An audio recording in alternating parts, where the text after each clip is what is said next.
Hello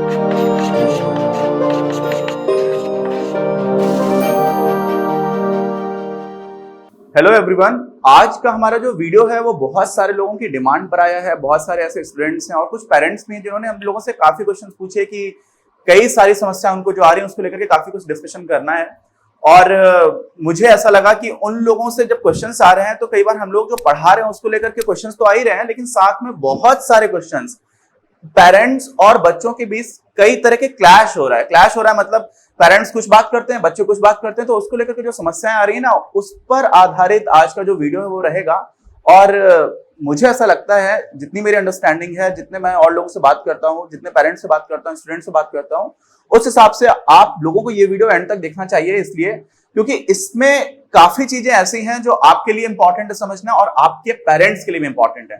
तो आप ही ये सिर्फ वीडियो मत देखिएगा, अपने पेरेंट्स को भी दिखाइएगा, क्योंकि वहां से बहुत सारी चीजें हैं जो आप कहना चाहते हो लेकिन आप कहते हो तो आपके पेरेंट्स सुनते नहीं है, क्योंकि पेरेंट्स को लगता है कि उनको जो कुछ पता है वो सारी चीजें ठीक हैं। और पेरेंट्स, हमारे इस तरह के जो वीडियोस आते हैं वो पेरेंट्स तो देख ही नहीं रहे होते हैं, ठीक है। तो अगर आप अपनी बात अपने पेरेंट्स को भी बताना चाहते हो, आप लोगों को कौन कौन सी प्रॉब्लम्स आ रही है आप वो बताना चाहते हो, तो वो वहां पर मैं एक मीडियम बनना चाहता हूं। और साथ में पेरेंट्स से मेरा यह कहना है कि कोई दो राय नहीं है इसमें कि आप अपने बच्चे को लेकर के जितना अच्छा सोचते हैं, जितनी अच्छी नीयत आपकी आपके बच्चों को लेकर के, उतनी दुनिया में किसी की नहीं हो सकती, ठीक है, किसी की भी नहीं हो सकती। और उसके बाद भी तीन चीजें होती हैं। देखिए, एक होती है आपकी इंटेंशन। क्या होती है इंटेंशन? इंटेंशन मतलब नियत। आपकी नियत कैसी है? कोई भी काम आप करने जा रहे हैं ना, तो आपकी नियत कैसी है, ये सबसे पहली चीज है। अगर आपकी नियत ही नहीं है कोई काम करने की तो कुछ हो नहीं सकता। अपने बच्चों के भविष्य को लेकर के आपकी जितनी अच्छी नियत है उतनी अच्छी नियत किसी की नहीं है। पेरेंट्स के लिए बोल रहा हूं, ठीक है। और बच्चों की भी अपने भविष्य को लेकर के नियत तो खराब नहीं है। कोई भी ऐसा नहीं सोचता है कि मेरा भविष्य खराब हो जाए, समझ रहे हैं आप। तो नियत के बाद दूसरी चीज आती है हमारा काम, वर्क। हमारी गीता में जो पूरा कर्म योग है ना, भीष्म पितामह जैसे लोगों का नाम आता है बार बार, तो कर्म योग जो है ना वो इसके बाद आता है। अगर आपकी नियत ही नहीं है तो आप काम क्या करोगे? तो नियत के बाद आता है कर्म, समझे। और कर्म आप कर रहे हो, कर्म के बाद जो परिणाम आ रहा है, परिणाम सिर्फ आपके हाथ में नहीं है। फिर से हमारे भी जितने शास्त्र हैं और उसके बाद से बहुत सारे जो दर्शन है, फिलॉसफी है, महात्मा बुद्ध जैसे लोग की बात करके जो गए हैं, उसमें कर्मण्डे वाधिकारस्ते मा फलेषु कदाचन। आप समझ रहे हैं कि काम आप करोगे, आपकी नियत अच्छी है, फिर आपने काम किया, जो परिणाम है वो सिर्फ आपके काम पर आधारित नहीं है, समझ रहे हैं। तो परिणाम जो आ रहा है निकल करके, उसको हम लोग बोलते हैं रिजल्ट। क्या बोलते हैं? रिजल्ट। और इसी को बोल देते हैं परिणाम। अब ये परिणाम कैसा आएगा, ये सिर्फ और सिर्फ आप पर आधारित नहीं है, समझ रहे हैं। लेकिन आपके पास एक ही चीज है जो आप अपने अनुकूल परिणाम लाने के लिए कर सकते हैं, और वो है आपका कर्म। और कर्म से पहले इंटेंशन, यानी कि नियत, ठीक। अब जितने लोग भी हैं अपने भविष्य को लेकर के, मेरी भी नियत अच्छी है, ठीक, और मेरी नियत बहुत अच्छी है और मैं काम ना करूं तो कोई फायदा है? समझिए, आपकी अपने बच्चों को लेकर के नियत बहुत अच्छी है, लेकिन आपके बच्चों की लाइफ में कौन सी प्रॉब्लम्स चल रही हैं उसको लेकर आप कंसर्न नहीं है, या ऊपर ऊपर से कंसर्न है और उनके साथ आप काम करने को तैयार नहीं है, तो वो तो एक खोखलापन थोड़ा थोड़ा हो गया ना उसमें। आप समझ रहे हैं। कई बार ऐसा हो जाता है कि हम लोग अपने परिवारों में अपने बच्चों से बात ही नहीं करते हैं। बच्चा छोटा था तब तक तो बात करते थे, 5th-6th क्लास तक था, जैसे ही वो 9th-10th के बाद पहुंच गया, उसके बाद से बच्चा भी नहीं बात करना चाहता है और हम लोग भी बात नहीं करना चाहते हैं।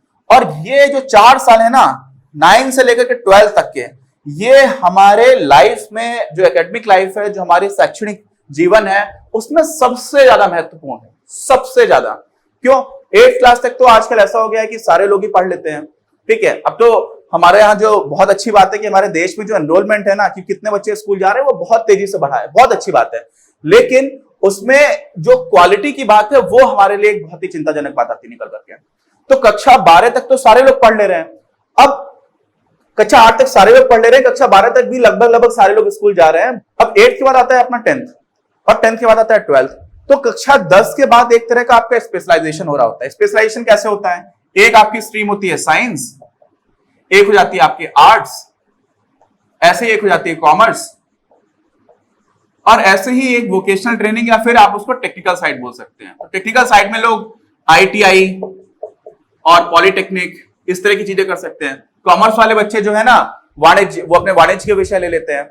आर्ट्स वाले जो बच्चे हैं वो अपने कला से संबंधित विषय हैं, जैसे कि हिस्ट्री है, इतिहास है, भूगोल है, राजनीति शास्त्र है, और साइंस के बच्चे अपना भौतिक विज्ञान, रसायन विज्ञान, फिजिक्स, केमिस्ट्री, बायो, ये सारी चीजें पढ़ते हैं, जीव विज्ञान। ठीक, तो ये 4 स्ट्रीम्स में तोड़ना स्टार्ट कब होता है? कक्षा 10 तक तो सारे लोग सब कुछ लगभग एक ही जैसा पढ़ते हैं, तो कक्षा 10 तक हमारा बनता है बेस। उसके बाद से हम लोग चले जाते हैं स्पेशलाइजेशन में। अच्छा, तो ये सब मैं आपको बता रहा हूं, आप सोचेंगे कि ये सारी चीजों का थोड़ा थोड़ा आइडिया था, लेकिन वो ऑर्गेनाइज मैनर में आपको एक बार आइडिया लगेगा। लेकिन सबसे बड़ी समस्या क्या है? सबसे बड़ा जो क्वेश्चन निकल करके आता है, जो सबसे ज्यादा पेरेंट्स और बच्चों के बीच में लड़ाई झगड़े का काम बन रहा है, वो आ रहा है मोबाइल इज द एनिमी। जो आपका मोबाइल है ना, वही दुश्मन है।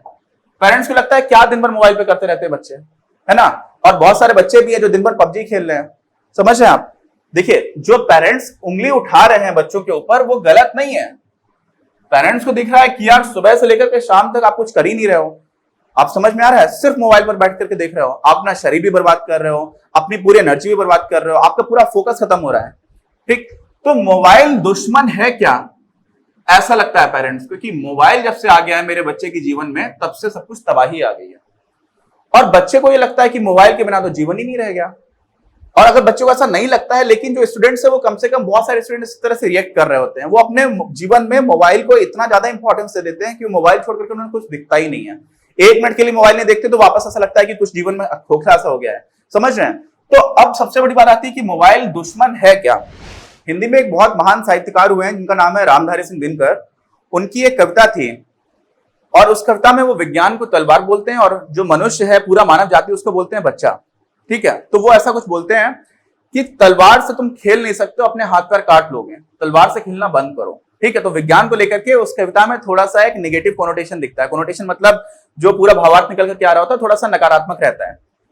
लेकिन भाई और भाई साहब, बच्चों, स्टूडेंट और स्टूडेंट के पिताजी या माताजी, आप लोग ये समझिए कि देखो, हम लोग पाषाण युग में वापस तो जा नहीं सकते हैं। जब आप लोग पढ़ाई कर रहे थे, आपसे मतलब है मेरा पेरेंट्स, ठीक है, तो बहुत जो हकीकत है वो तो ये है कि बहुत सारे हमारे माँ बाप ऐसे थे जिन लोगों ने बहुत कम संसाधनों में पढ़ाई की, उनके पास किताबें भी नहीं होती थी, कोई सब्जेक्ट है उसकी किताब क्या है वो तक नहीं है। तो हमारे पास जो कुछ पढ़ने का सामग्री थी वो इतनी लिमिटेड थी, हमें पता ही होता था कि हम कहां से पढ़ें, और जो पता भी है कहां से पढ़ना है वो हमारे पास उपलब्ध नहीं है। और मोबाइल क्या कर देता है, एकदम उसकी उल्टी चीज कर देता है, एकदम उल्टा। मोबाइल पर जब मैं कॉलेज में था, और मैं ऐसे वैसे कॉलेज की बात नहीं कर रहा हूं, मतलब मैं बिट्स प्लानिंग किया और इंडिया के बेस्ट इंजीनियरिंग इंस्टीट्यूट्स में से कंसीडर किया जाता है। बिट्स है, आईआईटीज हैं, अच्छी एनआईटीज हैं, इन सारी जगह पर भी लगभग सारे ऐसे प्रोफेसर होते हैं, सारे नहीं बोलूंगा, मेजॉरिटी ऑफ प्रोफेसर, ज्यादा से ज्यादा ऐसे प्रोफेसर होते हैं जो अपने सब्जेक्ट को पढ़ाने को लेकर के, हो सकता है रिसर्च अच्छी कर रहा हो, लेकिन पढ़ाने में बहुत सारे लोग उतना इंटरेस्ट भी नहीं लेते हैं। आपको हर जगह पर ऐसे लोग मिल जाएंगे, और कई लोग उतने अच्छे से पढ़ा भी नहीं पाते हैं। लेकिन हम लोग जब अपने कॉलेज में पढ़ाई करते हैं, तो कोई ऐसा सब्जेक्ट जो हमें बहुत अच्छे से पढ़ना है, बहुत ही अच्छे से पढ़ना है, तो दुनिया के जो सबसे अच्छे इंस्टीट्यूट्स माने जाते हैं पूरी दुनिया में, एक स्टैनफोर्ड है, इंजीनियर्स के लिए एमआईटी कंसीडर किया जाता है, बहुत सारे ऐसे इंस्टीट्यूट्स हैं। उन सारे इंस्टीट्यूट्स में सेम कोर्स के वीडियो लेक्चर्स आपको इंटरनेट पर मिल जाते हैं। हमारे यहाँ पर पुराने विश्वविद्यालय हुआ करते थे, नालंदा है, तक्षशिला है ना, प्राचीन भारत में, जिस पर हम लोग गर्व महसूस करते हैं। वो क्यों महत्वपूर्ण थे? क्योंकि शिक्षा का वो केंद्र थे, वहां पर जाकर के आप ज्ञान ले सकते थे। आज आपको स्टैनफोर्ड जाने की जरूरत नहीं है अगर आपको ज्ञान चाहिए। आप समझ रहे हैं? आज के समय पर सिर्फ 2 चीजों के लिए आपको कॉलेज जाने की जरूरत है ज्ञान लेने के लिए। मैं ऐसा नहीं कर रहा हूं कॉलेज नहीं जाना है, उसका बहुत ज्यादा इंपॉर्टेंस है, और जो स्टूडेंट्स है ना, उनको इस समझ में आना चाहिए कि अच्छे कॉलेज जाने का कितनी बड़ी इंपॉर्टेंस है। कॉलेज जाने की जरूरत जो है वो क्या है, एक तो है वोकेशनल ट्रेनिंग जैसी चीज है। अब ये कॉलेज का मतलब यहाँ पर सिर्फ डिग्री कॉलेजेस का नहीं है, वोकेशनल ट्रेनिंग समझना है कि आपको कोई प्रशिक्षण मिल रहा है, तो वो प्रशिक्षण आप कई बार जब तक प्रैक्टिकल वर्ल्ड में नहीं जाओगे तब तक आपको वो चीजें समझ में नहीं आएगी। तो इसके लिए आपको एक तरह की ट्रेनिंग की जरूरत पड़ रही होती है, तो वोकेशनल ट्रेनिंग की जब भी जरूरत है। दूसरा, अगर आप पीएचडी कर रहे हो, रिसर्च कर रहे हो, अगर आप रिसर्च कर रहे हो तो फिर आपको कॉलेज जाने की पक्का जरूरत है। क्योंकि पीएचडी में क्या हो रहा होता है, पीएचडी में वास्तव में जो पीएचडी का मतलब है ना, वो आप पूरे मानव संसार में जो भी है मानव जाति, उसका किसी विषय में ज्ञान बढ़ा रहे होते हो। जब नया ज्ञान बढ़ा रहे हो तो आपको अपने अपने फील्ड के जो एकदम एक्सपर्ट्स हैं उनके साथ बात करनी होगी। बाकी सारी चीजें तो भाई अब इंटरनेट पर आपको मिलना स्टार्ट हो गई हैं। लगभग मास्टर्स तक की बात कर रहा हूं मैं, मेरा 2 मास्टर्स हैं, एक इकोनॉमिक्स में मेरा मास्टर्स है, दूसरा फाइनेंस में मास्टर्स है। दोनों मास्टर्स का लिए मैं आपको बता सकता हूं कि मुझे एक भी ऐसा कोर्स नहीं है जिसके लिए मुझे कॉलेज जाने की जरूरत हो। अगर मुझे सीखना है, सिर्फ सब्जेक्ट को सीखना है, थ्योरेटिकल पढ़ना है, तो मुझे बहुत सारे अच्छे लेक्चर वीडियोस आराम से इंटरनेट पर मिल जाते हैं और ज्यादातर फ्री में, ठीक है। लेकिन जो फ्री में कंटेंट मिलता है उसमें बहुत सारी समस्याएं आ जाती हैं, और वो समस्या आपको समझ में आना चाहिए, पेरेंट्स को भी, बच्चों को भी। पहली बात तो ये है कि हमारे पास ऑप्शन ही नहीं है कि हम मोबाइल को छोड़ दें, ऑप्शन ही नहीं है, ठीक है। ये इतना बड़ा, इतना तेजी से होने वाला एक परिवर्तन रहा है जिसको हम छोड़ ही नहीं सकते हैं, ऑप्शन ही नहीं है। अब हमारे पास मोबाइल है, लेकिन मोबाइल होने की वजह से दिक्कतें बहुत सारी हैं। दिक्कत क्या है कि यहां पर इंफॉर्मेशन का एक समुंदर है, समुंदर समझ रहे हैं।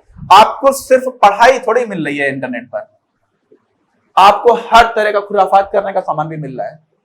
और जिस एज में बच्चे हैं, कक्षा 9 से 12 के, या और छोटे हैं तो और भी खतरनाक बात है, उनके पास किसी भी तरह की आजादी जो है वो उनको बिगाड़ने का भी बहुत ज्यादा काम कर सकती है। जब मैंने एक कॉलेज के टाइम पर आईएएस की प्रिपरेशन की, मेरे बहुत सारे बैचमेट्स हैं जो आईएएस हैं, आईपीएस हैं, बहुत अच्छी अच्छी जगह पर हैं, और उन्हीं के साथ मैं भी प्रिपरेशन कर रहा था। तो मैंने एक, मेरे प्रोफेसर थे, एक टीचर थे, उन्होंने एक बात बोली थी। पॉलिटी पढ़ा रहे थे, पॉलिटी समझते हैं, राज व्यवस्था। तो पॉलिटी जब वो पढ़ा रहे थे, पॉलिटिक्स नहीं है, पॉलिटी है राज व्यवस्था की, किसी देश को चलता है तो कोई देश कैसे चलता है। इसमें वो एक बात बोलते हैं कि freedom without maturity is dangerous. समझ रहे हैं कि आपने आजादी दे दी, छोटा सा बच्चा, आपने उसको आजाद छोड़ दिया, बहुत छोटा सा बच्चा है, तो वो तो गैस की आग को देख करके खुश हो जाएगा और आग के साथ खेलेगा, जल जाएगा। समझ रहे हैं। तो स्वतंत्रता से पहले मैच्योरिटी बहुत जरूरत है। और मैच्योरिटी कब आएगी? अगर आप अपने बच्चे से बात नहीं करेंगे तो बच्चा किसी और से बात करेगा, और जिन लोगों से बात करेगा वो लोग उस बच्चे के लिए उतना अच्छा नहीं सोच सकते जितना अच्छा आप सोच सकते हैं। तो यहां पर आपकी जिम्मेदारी बनती है कि बच्चे को सही डायरेक्शन बार बार बताते रहना, ठीक है। अब बार बार का मतलब ये नहीं है कि आप दिन भर यही चीज बोल रहे हो। एक चीज होती है कि बच्चे को यह समझ में आना चाहिए कि आप किसी भी तरह से उसको थ्रेट नहीं कर रहे हो। जब बच्चा इतना बड़ा हो जाता है ना, कक्षा 9 से 12 के बीच में पढ़ रहा है, तो आप उसको डरा धमकाओगे, कई चीजें जबरदस्ती आप प्रेशर डाल करके करा लोगे थोड़े दिन के लिए, वो डर बहुत ही टेम्परेरी होगा। अगर आपने इस एज में बच्चों के आने के बाद से दोस्ती करना स्टार्ट नहीं की तो आपने अपना काम नहीं किया। समझ रहे हैं आप। और यहां पर आपकी जिम्मेदारी बहुत बड़ी बन जाती है। क्यों? क्योंकि आज से भाई, जब आपका टाइम था तो आपके पास था ही नहीं खुराफात करने का संसाधन। क्या कर सकते थे आप? अपने दोस्तों के साथ मटरगश्ती कर सकते थे बस। लेकिन आज तो आपके बच्चे के पास भाई पूरी दुनिया की इंफॉर्मेशन आ गई है एक छोटे से डिब्बे में, मोबाइल में। अब मोबाइल है उसके पास, और आप ये सोच लीजिए कि आप मोबाइल नहीं दे रहे हो तो उसको मोबाइल नहीं मिलेगा, ये तो बिल्कुल मत सोचना। सारे बच्चे, बहुत सारे बच्चे ऐसे स्कूल लेकर के जाते हैं मोबाइल। आपका बच्चा नहीं लेकर के जा रहा है, हो सकता है आपके स्कूल में भी अलाउड नहीं है, लेकिन उसके बाद कोई बच्चा लेकर के जा रहा है। सारे लोग नियम तो आप भी तोड़ते हैं, रोड पर सारे नियम कई बार आप बिना हेलमेट के चलते हैं। समझ रहे हैं। तो आपके बच्चे भी, बहुत सारे लोग ऐसे हैं जो मोबाइल लेकर के स्कूल जाते ही जाते हैं। अब बच्चे को मोबाइल मिल गया, वहां पर फ्रीडम मिल गई, आजादी मिल गई, लेकिन उस आजादी का कैसे प्रयोग करना है अगर आपने बात नहीं की तो आपने अपना काम नहीं किया। और बच्चों की भी रिस्पॉन्सिबिलिटी बनती है कि ये बहुत तेजी से होने वाला एक ऐसा परिवर्तन है जिसमें आपको बहुत कुछ मिल जा रहा है। पूरी दुनिया आप एक्सप्लोर कर सकते हो, जो देखना चाहो देख सकते हो। इतना कुछ इंटरनेट पर समुद्र बना हुआ है, चाहे अच्छी चीज देख लो चाहे खराब चीज देख लो, ठीक है। जैसे समुद्र मंथन हुआ था, अब समुद्र मंथन में अमृत भी निकला और विष भी निकला, तो विष तो शंकर जी पी गए, है ना। लेकिन यहां पर आप अगर वही विष का सेवन करने लग जाओगे तो आप बर्बाद हो जाओगे। समझ रहे हो। तो बात यह है कि इंटरनेट बहुत खतरनाक है, लेकिन सबसे बड़ी चीज है कि आप इसको छोड़ नहीं सकते हो। इम्पॉसिबल। अगर आपने छोड़ दिया तो किसी भी हालत में आप जो दुनिया चल रही है उसके साथ कंपीट ही नहीं कर पाओगे, आप कदम मिला करके चल ही नहीं पाओगे। तो सबसे बड़ी चीज है कि आपको चलना भी है।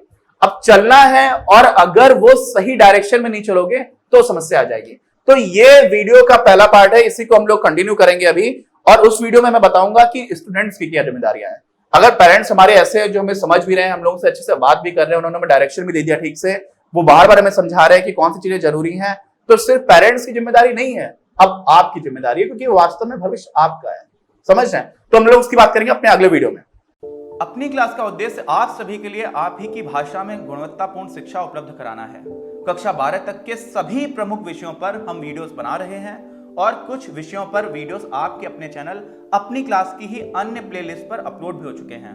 ज्ञान के प्रकाश से देश को सशक्त बनाने के हमारे इस प्रयास में इस चैनल को सब्सक्राइब करके और लोगों के साथ शेयर करके अपना बहुमूल्य योगदान जरूर दें। पढ़ेगा इंडिया तो बढ़ेगा इंडिया।